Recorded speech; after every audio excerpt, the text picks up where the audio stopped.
Our hearts beat to the city streets. We began to feel the fire. Hello everyone, I'm Shiny. Welcome back to my channel Faint Maths Classes. So നമ്മുടെ first chapter number സിസ്റ്റത്തിലെ example number 7 ആണ് കേട്ടോ ഇന്ന് നമ്മൾ discuss ചെയ്യുന്നത്. അപ്പോൾ എൻ്റെ channel കാണുന്നവർ സബ്സ്ക്രൈബ് ചെയ്യാനും ലൈക്ക് ചെയ്യാനും കമൻറ്റ് ചെയ്യാനും മാക്സിമം ഷെയർ ചെയ്ത് സപ്പോർട്ട് ചെയ്യാനും മറന്നു പോകരുത്.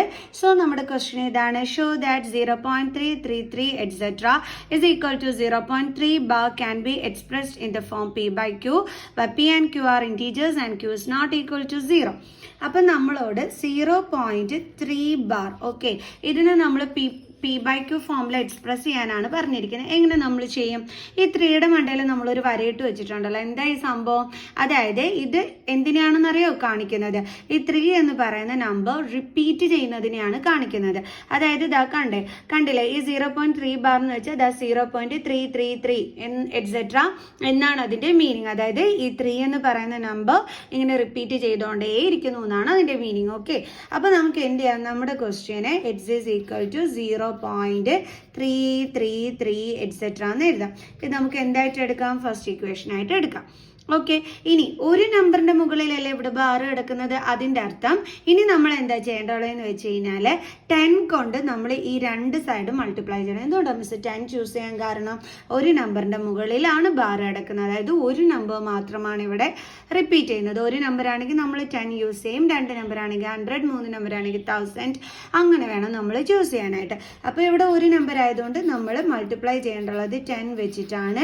മൾട്ടിപ്ലൈ ചെയ്യുമ്പോൾ ബോത്ത് സൈഡ്സും എന്ത് ചെയ്യണം? 10 വെച്ചിട്ട് മൾട്ടിപ്ലൈ ചെയ്യണം. ഓക്കെ, ബോത്ത് സൈഡ്സ് മീൻസ് LHSലും അതേപോലെ തന്നെ RHSലും.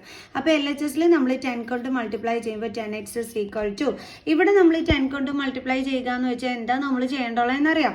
നമ്മുടെ റിപ്പീറ്റിംഗ് ഡിജിറ്റ് ഉണ്ടല്ലോ അതിനെ നമ്മൾ ഈ ഒരു സൈഡിലോട്ട്, അതായത് ബിഫോർ ഡെസിമൽ പോയിന്റ് കൊണ്ടുവരികയാണ് നമ്മൾ ചെയ്യേണ്ടുള്ളത്.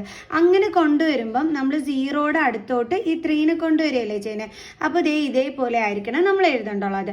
പക്ഷേ സ്റ്റാർട്ടിങ്ങിൽ 0ക്ക് വാല്യൂ ഇല്ലാത്തതുകൊണ്ട് നമ്മൾ 3 പോയിന്റ് എന്നും പറഞ്ഞ് എഴുതിയാൽ മതി. അപ്പോൾ എങ്ങനെ എഴുതാം? നമുക്ക് 3 പോയിന്റ് ഇവിടെ നിന്ന് ഈ ഒരു എണ്ണത്തിന് കൊണ്ടുവന്നെങ്കിൽ പിന്നെ എന്ത് ചെയ്യുന്നുണ്ട്? 3 റിപ്പീറ്റ് ചെയ്യുന്നുണ്ട് അല്ലേ. അപ്പോൾ നമുക്കിതാ ഇങ്ങനെ എഴുതാം. കണ്ടോ, ഇതാണ് നമ്മുടെ സെക്കൻഡ് ഇക്വേഷൻ എന്ന് പറയുന്നത്. ഇനി നമ്മൾ എന്താ ചെയ്യേണ്ടുള്ളത്? ഇത് രണ്ടും കൂടി തമ്മിൽ നമ്മൾ എന്ത് ചെയ്യണം? സെപ്പറേറ്റ് ചെയ്യണം. സെപ്പറേറ്റ്. അപ്പോൾ എന്തൊക്കെ തമ്മിലാണ് നമ്മൾ സെപ്പറേറ്റ് ചെയ്യേണ്ടുള്ളത്? ഇത് രണ്ടും കൂടി. അപ്പോൾ സെപ്പറേറ്റ് 1 from 2. അതായത് സെക്കൻഡ് ഇക്വേഷനിൽ നിന്നും വേണം നമ്മൾ ഫസ്റ്റ് 1നെ മൈനസ് ചെയ്യാനായിട്ട്. അപ്പോൾ നമ്മൾ ഈ 10xൽ നിന്നും ആരെ മൈനസ് ചെയ്യണം? എക്സിനെ മൈനസ് ചെയ്യണം. അതേപോലെ തന്നെ 3.33 എക്സെട്രയിൽ നിന്നും 0.33 എക്സെട്രനെ നമ്മൾ എന്ത് ചെയ്യണം? മൈനസ് ചെയ്യണം അല്ലേ. അതായത് ഈ 10xൽ നിന്നും ആരെ മൈനസ് ചെയ്യണം? നമ്മൾ ഈ ലെഫ്റ്റ് ഹാൻഡ് സൈഡിലുള്ള എക്സിന്. അതായത് നമ്മൾ LHS തമ്മിലും മൈനസ് ചെയ്യണം, RHS തമ്മിലും മൈനസ് ചെയ്യണം. അപ്പോൾ RHSൽ 3.333 etcetera minus 0.333 etc. Okay, 10x minus X എത്രയാണ്? 9x is equal to, ഇനി ഇത് തമ്മിൽ നമുക്ക് മൈനസ് ചെയ്യാം. 3.33. ഇനി അടുത്ത എന്താണ്? 0.33. എല്ലാ 3 കൂടെ ഇടണ്ട, എന്തായാലും മൈനസ് ചെയ്യുമ്പോൾ അവിടെയൊക്കെ 0 വരത്തുള്ളൂ. അപ്പോൾ നമുക്ക് എന്താ കിട്ടിയത്? 3. Then x is equal to 3/9. അപ്പോൾ നമുക്ക് കട്ട് ചെയ്യുമ്പോൾ എന്ത് കിട്ടും? 1/3. അപ്പോൾ എക്സിൻ്റെ വാല്യൂ എന്താണ് ഇവിടെ കിട്ടിയത്? 1/3. കണ്ടില്ലേ? നമ്മൾ പി ബൈ ക്യൂ ഫോമിൽ അതിനെ എക്സ്പ്രസ് ചെയ്തില്ലേ? കണ്ടില്ലേ? ഓക്കെ, അപ്പോൾ ഇങ്ങനെയാണ് നമ്മളിത് ചെയ്യേണ്ടുള്ളത്. ഓക്കെ, അപ്പോൾ എല്ലാവർക്കും ഇന്നത്തെ ഈ ഒരു ക്വസ്റ്റ്യൻ മനസ്സിലായി കാണുമെന്ന് വിചാരിക്കുന്നു. അടുത്ത എക്സാമ്പിൾ ക്വസ്റ്റ്യനുമായിട്ട് അടുത്ത വീഡിയോയിൽ കാണുന്നത് വരെ ബൈ.